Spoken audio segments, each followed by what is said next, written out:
اللہ تعالیٰ فرماتے ہیں کہ اے ایمان والو، ظاہری اور باطنی تمام گناہوں کو چھوڑ دو، میری ناراضگی میں زندگی تمہاری بہت خطرناک ہے۔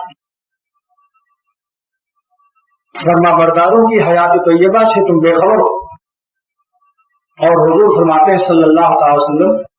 کہ اے ابو ہریرہ رضی اللہ تعالیٰ عنہ، تم گناہوں کو چھوڑ دو تو دنیا میں سب سے بڑے عبادت گزار سمجھے جاؤ گے۔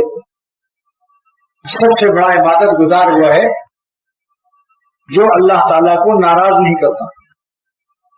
اپنے نفس کی غلامی کے مقابلے میں اللہ تعالیٰ کی طرف غلامی کو ترجیح دیتا ہے، دشمن کے گود میں بیٹھنے کے بجائے دوست کی گود میں ہر وقت رہتا ہے، یعنی اللہ تعالیٰ کو اپنا ولی اور اپنا دوست رکھتا ہے۔ انتہائی کمینہ، بے غیرت، بے حیا، بے وقوف، انٹرنیشنل گدھا ہے وہ شخص جو اپنے نفس دشمن کے کہنے پر اللہ تعالیٰ کے غضب کو، قہر کو خریدتا ہے۔ اگر صحیح ادراک ہوتا، قلب میں سلامتی ہوتی، تو ایک سانس بھی اللہ تعالیٰ کو ناراض کرنا مومن کے لیے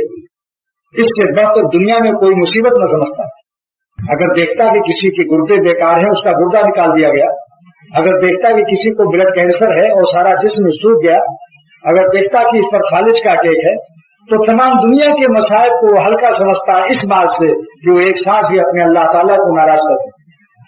کیونکہ مصیبت اور معصیت میں بہت فرق ہے۔ ہمارے چینل اصلاحی بیان کو سبسکرائب کیجیے اور بیل آئیکن پر ضرور کلک کیجیے تاکہ ہر نئی آنے والی ویڈیو آپ کو مل سکے۔